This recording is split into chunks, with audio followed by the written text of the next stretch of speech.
It was a lot, and it hit us like a truck.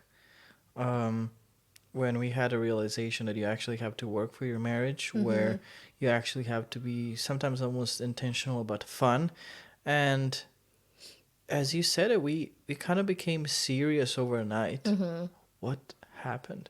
We used to be so silly, Mm-hmm. so adventurous. Yeah, Luis and Hannah, if you're listening, maybe all of the engaged and people dating are represented by Luis and Hannah right now. If we say Luis and Hannah and you're engaged, we're talking to you. So don't lose that Mm-hmm. playfulness, that childish and childlike uh, awe of Mm-hmm. the other person and of what you have. That's so good. Yeah. And I think you hit a good point. You can already start talking about these things during your engaged season, or if you're married. It doesn't sound exciting or spontaneous, but you do have to schedule these things in. And we're like super fun. So we were surprised in marriage to realize, oh, it doesn't just happen normally or naturally because life sets in. It almost becomes normal that you're living together. It's normal that you see each other every day. So it's less of that intrigue or that spark when Yeah. you can't wait to see the other person. Yeah. You're already living, doing everything with them. And then life starts to set in and you're tired. You're also adjusting emotionally and spiritually to the new role that you're wearing as husband and wife, which is a whole nother thing, which we'll get into.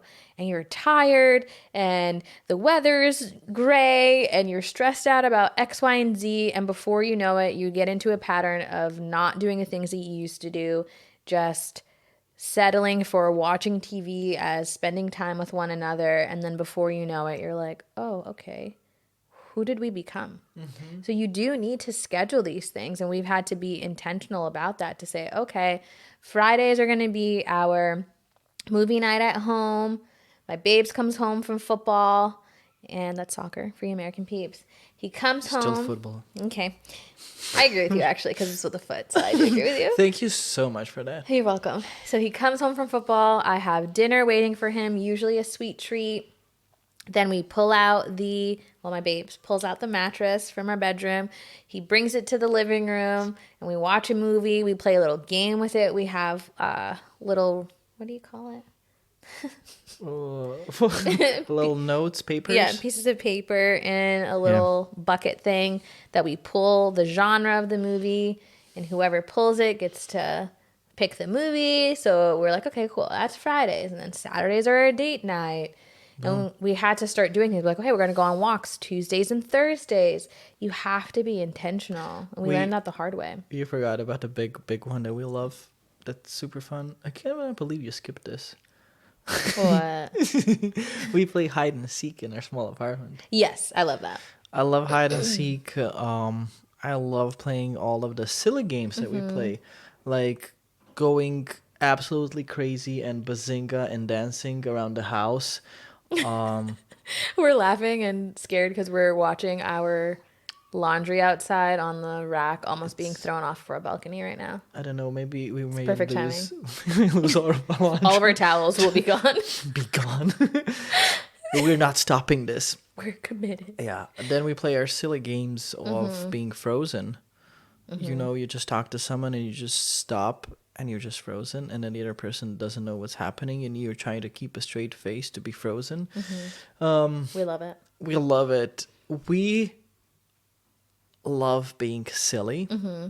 and that's something that we lost in the first a month or two We of did. our marriage because of, oh, it's so serious. Mm-hmm. We did.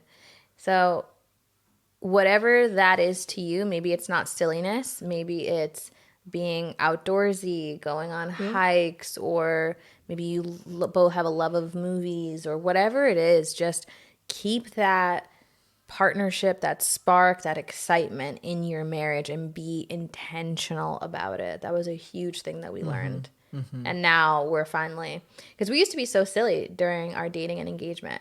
We'd Yeah. make up songs and like sing songs about everything. Yeah. And then for a time, like I said, the music stopped. The music stop. So Luis and Hannah, don't let that. Don't let the music stop. Don't let the music stop. Don't let the music stop. You can't let the music stop. I think we the other day we were talking with your parents, and I don't know if you maybe I'm stealing your thunder now. If you wanted to say You can this, steal it. yeah. Thanks. That's marriage. Um, I love it. Your buggerness is coming out on camera. This is good. yeah. You want to talk about my buggerness We now? will later. So, with loosening up, though, let's kind of talk a little bit about the reality of why it is stressful entering into marriage. So, what were the roles and responsibilities that you now had to do as a husband, and why you kind of were serious, just like I was serious about a wife? It brings a whole new realm of stresses and worries and doubts when you become a husband and a wife, does it not? It does. You know, before marriage, you and even before dating, you were alone and you were trying to figure out life by yourself. You're trying to figure out your emotions by yourself. You're trying to figure out your relationship with the Lord, and everything is pointing like you and the Lord and figure out what's here. But now, once you enter the marriage, suddenly now I'm I'm supposed to be navigating my heart, my emotions, but I'm also supposed to be navigating what's happening with you, in a way knowing your heart, in a way knowing what's happening to you, so that whatever is happening in me would not influence you in a bad way. So it's not I'm living alone, I can just shut the doors of my room and be out, pull the wall up and shut off, shut down, and do nothing because that's what I want to do. Yeah. Yeah, you can't do that in marriage. I can't do that to you. I need to sometimes protect you, as I always say, from myself even. That was big, because as a husband, I am in charge in protecting you. That's one of my values. That's one of my core assignments as a husband. And it's not just physically protecting you, it's protecting you emotionally, it's protecting you spiritually, it's protecting you from myself, it's protecting you sometimes from my emotions, my lashing out. It's making sure that you have a safe atmosphere in home, that you can be fully yourself. Because that's why making a safe place and a safe home is, I would say, a job of a husband, but also a wife. You're just being pushed into this leadership role that you don't know how to handle, that you don't know how to do. And you're like, is there a book that I can read? How do I do this? And until I figure out our routine and our energy, our how do we work out together, it's soup's hard. Soup's hard. Soup's hard. I just said a really girly word. So I'm gonna start I'm rubbing talking off a really on you. deep voice right now just to get my manliness back. Horrible. You said such a good point, babes, about when you're in marriage, you cannot hide. That's why we read about Adam and Eve. They were naked and unashamed before the fall. That's the intention for us as husband and wife. So when you're vulnerable with someone, you can't hide when you're going through a hard season, a hard day, when you're going through doubt or fear or battling, what life throws at you. You cannot hide that from your person. If you don't vocalize it, they sense it and they see it and they are affected by it. Yeah. So it's something to get used to in No marriage. hiding, You yeah. cannot hide. It's impossible, actually. It's impossible to hide.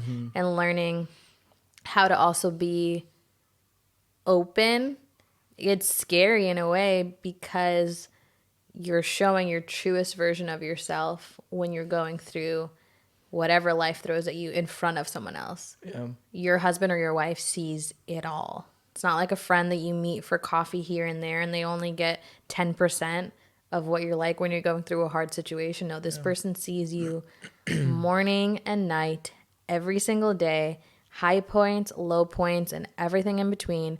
And they see who you really are. And it can be scary. It is scary. It is scary, but that's what true love is, that we can see each other through all of that and still love each other and allow the person to work through those things and love them through it, encourage Yeah. them through it, empower Yeah. them through it. And it's a beautiful thing when we do it that way.